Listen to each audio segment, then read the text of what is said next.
한 리더가 남기는 마지막 말, 보통 거기에 그 사람의 모든 것이 담겨 있다고 하잖아요. 오늘은 역사상 가장 중요한 인물 중 한 명인 예수의 마지막 메시지를 한번 들여다보겠습니다. 자, 바로 이 질문에서 한번 시작해 볼게요. 이게 지난 2000년 동안 인류의 역사를 만들어 온 아주 근본적인 질문이거든요. 과연 그 마지막 메시지는 무엇이었을까요? 그의 마지막 메시지는요, 과거를 돌아보는 그런 회고가 아니었어요. 아주 명확하게 미래를 향한 엄청난 스케일의 임무를 주는 것으로 시작됩니다. 바로 이 한 문장입니다. 흔히 지상 대위임령이라고도 불리죠.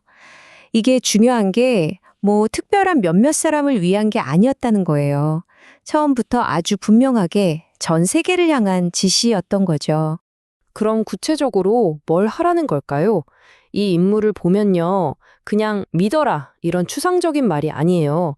아주 명확하고 실행 가능한 4가지 단계로 딱 정리가 되어 있습니다. 모든 사람에게 가서 제자로 삼고 세례를 주고 그리고 배운 대로 살도록 가르쳐라. 굉장히 구체적이죠?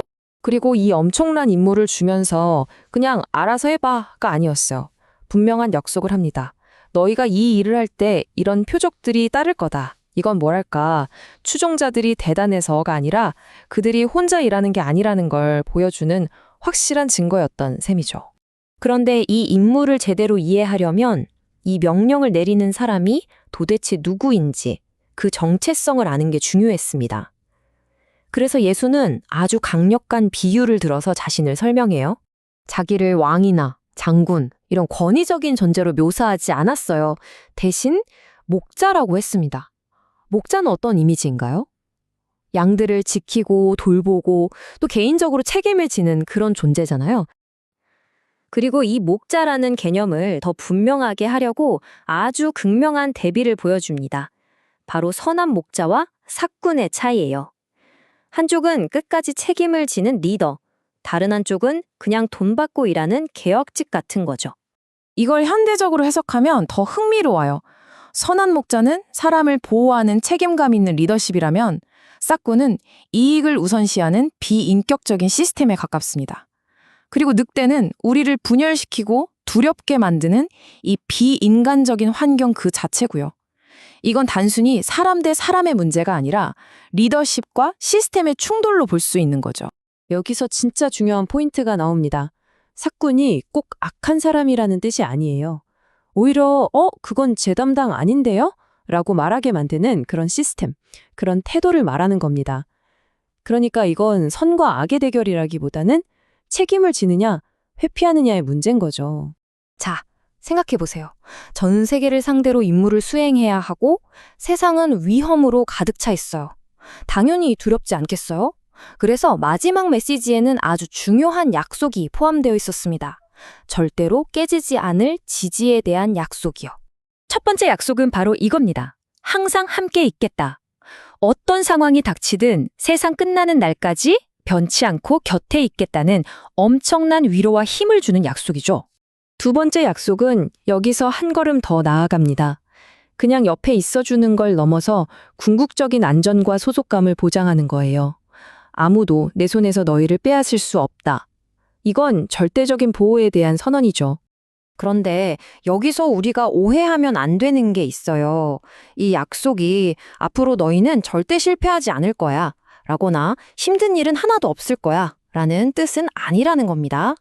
그게 아니라 취소되지 않는다는 약속이에요. 이게 무슨 말이냐면 당신이 실패하든 누가 당신을 거절하든 사회가 어떻게 당신을 판단하든 당신의 본질적인 가치는 절대 취소되거나 폐기될 수 없다는 선언인 거죠. 바로 이게 예수가 말한 풍성한 생명의 진짜 의미입니다. 더 많은 물질을 소유하는 게 아니라 끊어졌던 관계가 회복되고 안전함과 삶의 목적을 되찾는 것, 그걸 주겠다는 거죠. 자, 그럼 이제 마지막으로 이 모든 이야기가 오늘날 우리에게 어떤 도전적인 질문을 던지는지 한번 살펴보겠습니다. 이야기의 배경을 보면 참 흥미로운데요. 당시 권력의 중심지였던 성전에서는 오히려 믿음이 흔들려요. 그런데 아무도 주목하지 않던 변두리, 광야에서는 오히려 믿음이 살아납니다. 이게 뭘 보여주냐면 진짜 신뢰라는 건 공식적인 제도나 시스템이 아니라 사람들이 내 이야기가 들리는구나 라고 느끼는 곳에서 싹 튼다는 거죠. 결국 지금까지 이야기한 예수의 마지막 메시지, 그러니까 그 임무, 정체성, 약속, 이 모든 것들이 딱 하나의 질문으로 모아집니다. 우리 모두에게 던지는 질문이죠. 그리고 그 질문은 바로 이것입니다. 진짜 위기가 닥쳤을 때 사람들을 위해 끝까지 책임지는 건 누구인가? 그리고 수많은 목소리들 속에서 당신의 삶을 진짜로 이끌고 있는 목소리는 과연 누구의 것인가? 생각해 볼 만한 문제죠. 누가 옳은지를 따지기 전에 누가 곁에 남아주는지, 그리고 모든 게 위태로운 순간에 당신은 누구를 따를 것인지, 바로 그 선택에 대한 질문을 던지며 오늘 이야기를 마칠까 합니다.